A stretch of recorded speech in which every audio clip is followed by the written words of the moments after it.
얼마 전 저희 교회 집사님 한 분이 예배 후에 저를 붙잡으셨습니다.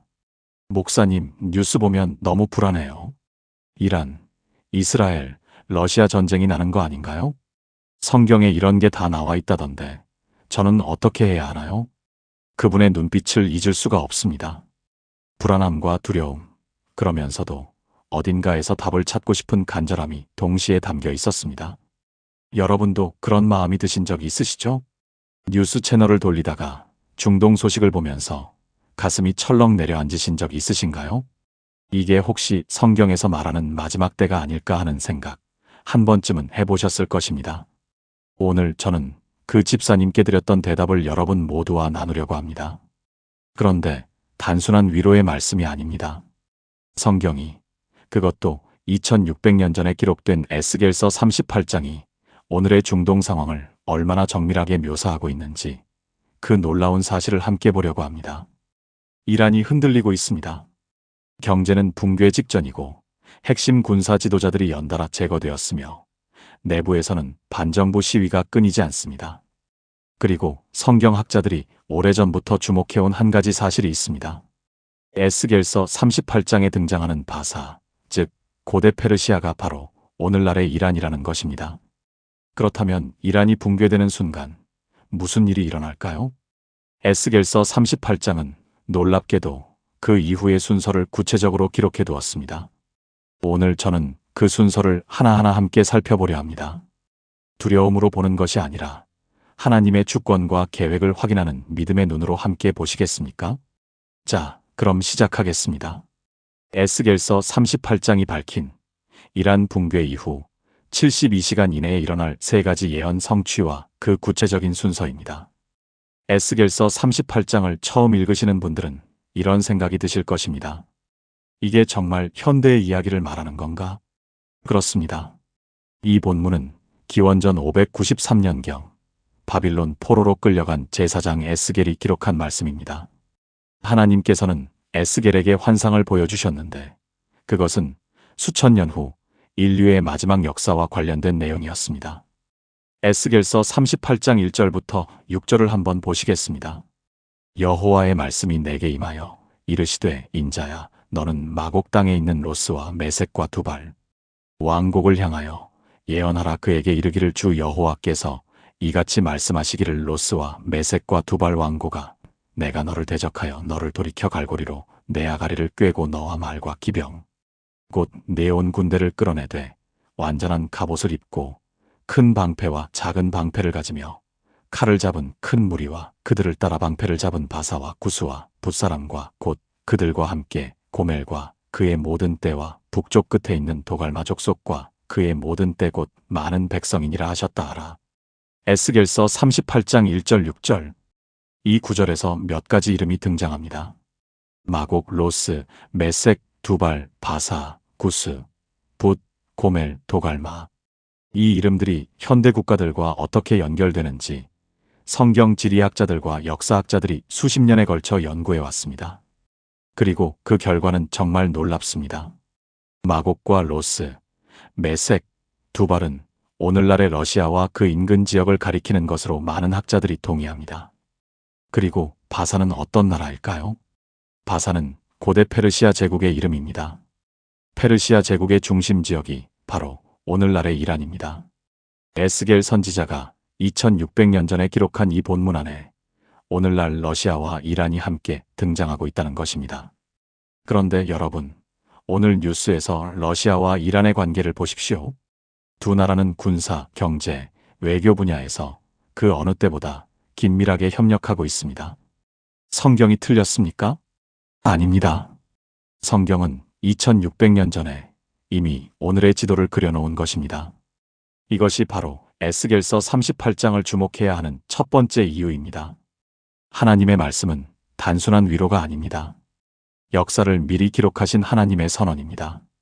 그리고 그 선언이 오늘 우리 눈앞에서 펼쳐지고 있습니다. 이것이 놀랍지 않으신가요? 이 말씀은 우리가 사는 이 시대가 예사롭지 않다는 것을 말해줍니다. 그렇다면 에스겔서 38장이 말하는 연합 세력의 구체적인 구성을 더 자세히 살펴보겠습니다. 여러분, 바사라는 이름을 성경에서 찾아보신 적 있으신가요? 에스겔서 38장 5절에 등장하는 이 단어, 히브리어 원문으로는 파라스입니다. 그리고 이 파라스가 성경 전체에 걸쳐 수십 회 등장하는데 일관되게 페르시아 제국을 지칭합니다. 에스더서에서 아하수에로 왕의 나라가 바사였고 다니엘서에서 다니엘이 섬긴 나라가 바사였습니다. 그리고 오늘날 지리적으로 고대 페르시아의 핵심 영토를 차지하고 있는 나라가 바로 이란입니다. 이란이라는 이름 자체가 사실 아리아인의 땅이라는 뜻인데 이란 사람들은 스스로를 페르시아인의 후손으로 자랑스럽게 여깁니다. 그런데 이란의 현재 상황을 한번 보시겠습니까? 이란의 경제는 오랜 국제 제재로 인해 심각하게 악화되어 있습니다. 화폐 가치는 지속적으로 폭락하고 있고 청년 실업률은 극도로 높으며 물가는 감당하기 어려운 수준으로 치솟아 있습니다. 2019년부터 반복되는 대규모 시위들은 이란 정권의 정당성에 심각한 균열을 내고 있습니다. 2022년에는 히잡 착용 강요에 항거하는 여성들의 시위가 전국으로 번졌고 수천 명이 체포되었습니다. 군사적으로도 상황이 다르지 않습니다. 2024년 이스라엘의 정밀 타격으로 이란의 핵심 군사 지도자들이 연달아 제거되었습니다. 방공망의 취약성이 드러났고 이란이 자랑하던 전략적 억제력에 심각한 의문이 제기되고 있습니다. 이런 상황을 보면서 성경 예언을 연구하는 학자들은 같은 질문을 하고 있습니다. 에스겔서 38장에서 바사, 즉 이란이 주요 연합 세력으로 등장하는데 이란의 현재 상태는 그 연합에 참여 직전 상태인가 아니면 붕괴 직전인가? 이것이 핵심 질문입니다. 에스겔서 38장의 맥락에서 보면 바사는 곡과 마곡의 연합에 참여하는 세력으로 등장합니다. 즉 단독 행동이 아니라 더 큰 세력에 이끌려 움직이는 나라로 묘사됩니다. 지금 이란의 처지가 정확히 그렇지 않습니까? 독자적으로는 지속 불가능한 상태에서 러시아와 중국이라는 더 큰 축의 의존에 연명하는 형국입니다. 하나님의 말씀은 살아있습니다. 그리고 역사는 그 말씀을 향해 정확하게 움직이고 있습니다. 여러분, 이것을 두려움으로 보지 마십시오. 하나님이 역사의 주인이시라는 증거로 보십시오. 2600년 전에 이 모든 것을 아셨던 하나님이 오늘 여러분의 삶도 알고 계십니다. 그렇지 않겠습니까? 에스겔서 38장의 예언에서 이란만 등장하는 것이 아닙니다. 하나님께서는 여러 나라들이 함께 움직이는 거대한 연합 세력을 보여주셨습니다. 앞서 읽은 구절에서 마곡과 로스, 메색, 두발, 바사, 구스, 붓, 고멜, 도갈마가 등장했죠. 성경 지리학자들의 연구를 정리하면 이렇습니다. 마곡, 로스, 메색, 두발은 러시아 및 중앙아시아 지역으로 분석됩니다. 바사는 이란입니다. 구스는 에티오피아 및 수단을 포함한 동아프리카 지역입니다. 붓은 리비아를 중심으로 한 북아프리카 지역입니다. 고멜과 도갈마는 터키 및 동유럽 일부 지역으로 분석됩니다. 이 나라들의 공통점이 있습니다. 대부분 이슬람 영향권이거나 반서방, 반이스라엘 성향의 나라들이라는 것입니다. 그리고 오늘날 이 나라들의 관계를 보십시오. 러시아, 이란, 터키는 시리아 문제를 놓고 아스타나 협정이라는 공동 외교 프레임을 만들어 수년째 공조해왔습니다. 러시아와 이란은 군사 및 에너지 분야에서 사실상 동맹 수준의 관계를 유지하고 있습니다. 리비아, 에티오피아 등에서도 러시아의 군사적 영향력이 빠르게 확대되고 있습니다. 에스겔이 2600년 전에 본 연합 세력의 지도가 오늘 현실에서 형성되어 가고 있다는 것입니다. 한 가지 중요한 질문을 드리겠습니다. 이 연합 세력이 최종적으로 향하는 곳이 어디입니까? 에스겔서 38장 8절을 보시겠습니다. 여러 날 후 곧 말년에 내가 명령을 받을 것이라. 그때에 너는 전쟁에서 돌아온 백성의 땅 곧 이스라엘 산에 오라. 그들은 오랫동안 황폐하였다가 이방에서 나온 것이라. 그들 모두가 평안히 거주하는 곳에서 너는 구름이 땅을 덮음같이 올라올 것이라. 이 일이 끝날에 있을지라. 내가 너를 이끌어다가 내 땅에 치게 하리니 이는 열방이 나를 알게 하려 하여 내가 곡을 심판할 때에 그들의 목전에서 내 거룩함을 나타낼 것임이라. 에스겔서 38장 8절 16절. 이 거대한 연합 세력의 최종 목표가 이스라엘입니다. 그리고 하나님께서는 그것을 막으시겠다고 직접 개입하시겠다고 말씀하십니다. 이것이 오늘 우리가 살펴볼 72시간의 핵심 내용과 연결됩니다. 그렇다면 지금 이 순간 이스라엘의 상황은 어떻습니까? 에스겔서 38장 11절과 12절을 보시겠습니다. 내가 이르기를 내가 올라가서 성벽 없는 마을들을 치리라. 내가 평안히 거주하는 조용한 백성, 곧 성벽도 없고 빗장도 없고 문도 없는 자들에게 나아가서 노략하고 약탈하리라 하고, 여러 족속을 아우른 너는 이스라엘 황폐한 곳의 거민들 곧 이방에서 돌아와 가축과 재물을 얻고 세상 중앙에 거주하는 백성을 향하여 손을 들고. 에스겔서 38장 11절 12절. 이 구절에서 이스라엘이 평안히 거주하는 조용한 백성으로 묘사된다는 것을 주목하셔야 합니다. 일부 학자들은 이것이 어떤 형태의 평화협정이나 안보 보장이 이루어진 상태를 의미한다고 봅니다. 오늘날 이스라엘은 중동에서 유일한 민주주의 국가로 경제적으로나 군사적으로 강력한 나라입니다. 하지만 동시에 국제사회에서 그 어느 때보다 고립되고 있습니다. 유엔 총회에서 이스라엘을 규탄하는 결의안이 반복적으로 통과되고 유럽 각국에서 반이스라엘 정서가 빠르게 확산되고 있습니다. 중동 전역에서 이란의 대리 세력들, 즉 헤즈볼라, 하마스, 후티, 이라크 민병대가 사방을 에워싸며 이스라엘을 압박해왔습니다. 그런데 2024년과 2025년에 걸쳐 놀라운 일이 일어났습니다. 이란의 대리 세력들이 연달아 심각한 타격을 받았습니다. 헤즈볼라의 핵심 지도부가 제거되었고 하마스의 최고 지도자들이 연달아 제거되었습니다. 시리아의 아사드 정권이 갑작스럽게 붕괴되었습니다. 이것이 에스겔서 38장의 전주곡처럼 느껴지지 않으십니까? 마치 하나님이 마지막 장면을 위한 무대를 정리하고 계신 것 같습니다.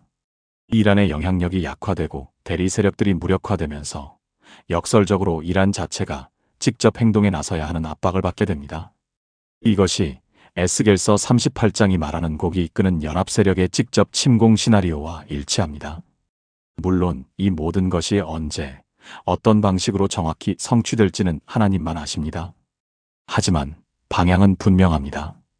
역사는 에스겔서 38장이 가리키는 방향으로 흘러가고 있습니다. 그리고 그 흐름 속에서 하나님은 침묵하고 계신 것이 아닙니다. 이미 모든 것을 계획하시고 그 계획대로 이끌어가고 계십니다.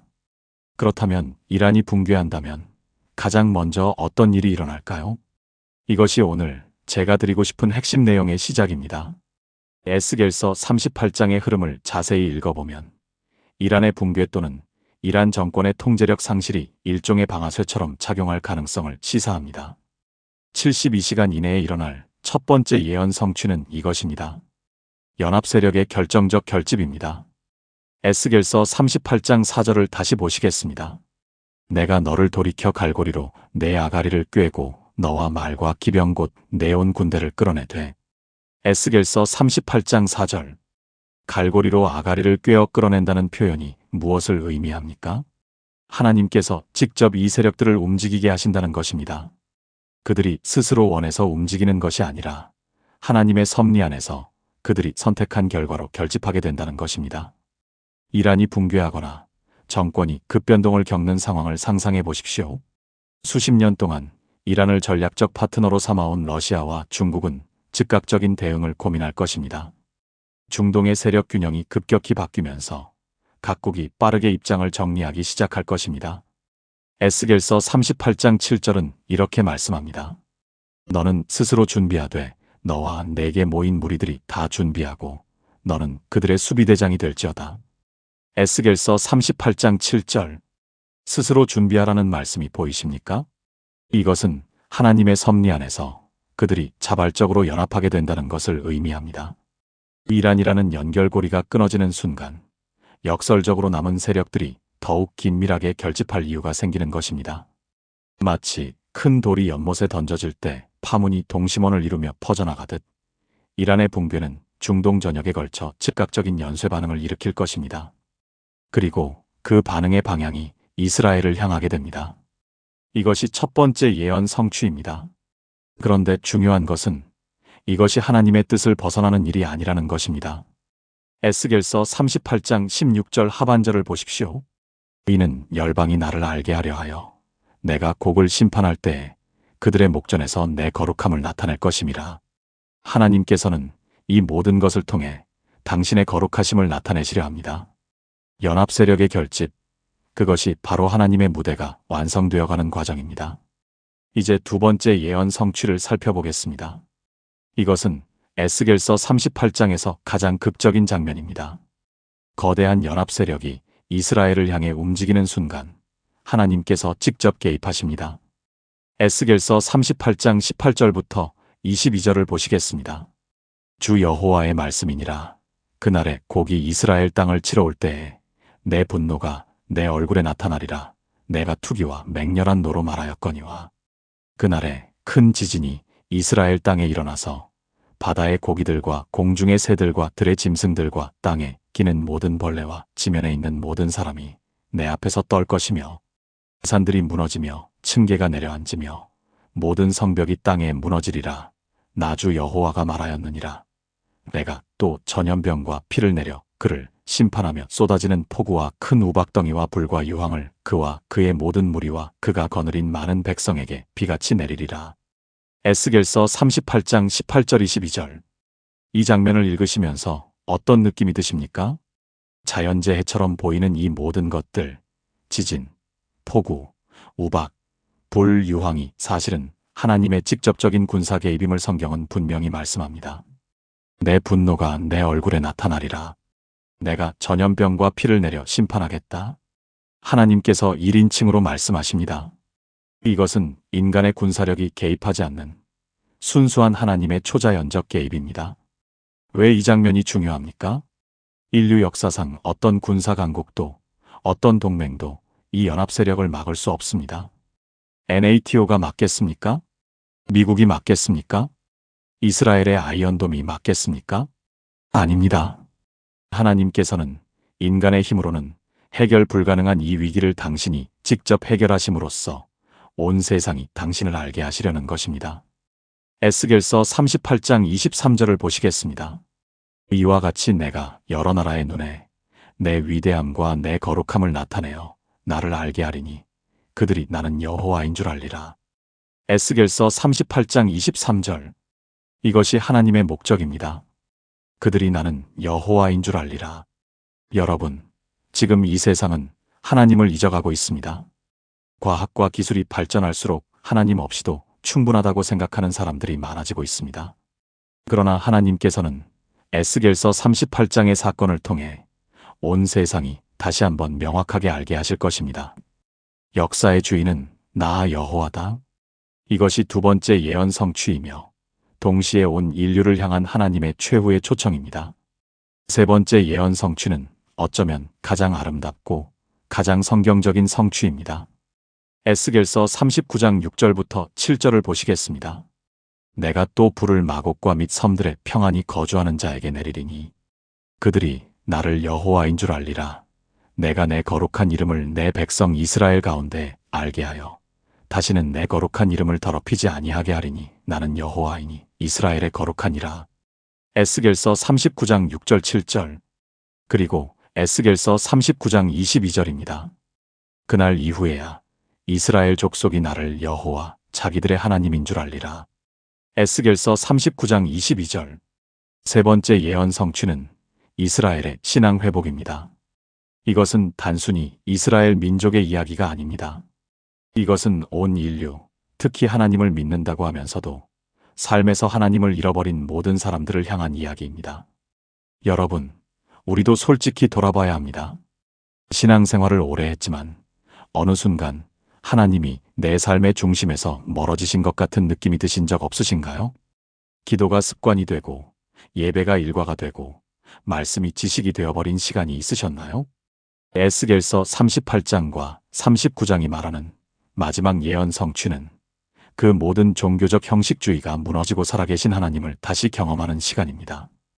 이스라엘이 수천 년 만에 고향 땅으로 돌아왔습니다. 그러나 아직 많은 유대인들이 예수님을 메시아로 받아들이지 않고 있습니다. 하지만 에스겔서 39장은 이 사건 이후 이스라엘이 하나님을 다시 알게 될 것이라고 말씀합니다. 이것은 로마서 11장에서 바울 사도가 말한 이스라엘의 회복과도 연결됩니다. 그리하여 온 이스라엘이 구원을 받으리라. 로마서 11장 26절. 하나님의 구원 역사가 완성을 향해 가고 있다는 것입니다. 그리고 그 완성의 신호 중 하나가 이스라엘의 신앙 회복이며 그 신앙 회복의 방아쇠가 에스겔서 38장의 사건이라는 것입니다. 이것이 세 번째 예언 성취이며 동시에 우리 시대가 얼마나 중요한 시대인지를 알게 해주는 표징입니다. 여기까지 읽으시면서 혹시 이런 생각이 드셨습니까? 그렇다면 나는 어떻게 해야 하지? 맞습니다. 예언의 목적은 공포심을 주는 것이 아닙니다. 예언의 목적은 준비하게 하는 것입니다. 에스겔서 33장 11절을 보시겠습니다. 주 여호와의 말씀이니라. 나는 악인이 죽는 것을 기뻐하지 아니하고 악인이 그의 길에서 돌이켜 떠나 사는 것을 기뻐하노라. 이스라엘 족속아 돌이키고 돌이키라. 너희 악한 길에서 떠나라. 어찌 죽고자 하느냐 하셨다 하라. 에스겔서 33장 11절. 하나님의 마음이 담긴 말씀입니다. 하나님께서는 심판을 원하시는 것이 아닙니다. 돌이키기를, 회복되기를 원하십니다. 그렇다면 이 시대를 사는 우리가 준비해야 할 것은 무엇입니까? 첫째, 하나님과의 관계를 점검하십시오. 종말의 징조들을 보면서 두려움에 빠지는 것이 아니라 하나님 앞에 내 신앙의 상태를 점검하는 기회로 삼으십시오. 주님께서 오실 때 주님을 알아볼 수 있는 관계가 되어 있어야 합니다. 마태복음 25장의 열 처녀 비유가 말씀하는 것이 바로 이것입니다. 기름을 준비하는 것, 그것이 하나님과의 살아있는 관계입니다. 둘째, 말씀의 닻을 내리십시오. 세상의 뉴스는 매일 바뀝니다. 어제의 확실한 것이 오늘 흔들립니다. 그러나 하나님의 말씀은 2600년이 지나도 정확하게 이루어집니다. 이 시대를 살아가는 믿는 자들의 닻은 세상의 정보가 아니라 하나님의 말씀이어야 합니다.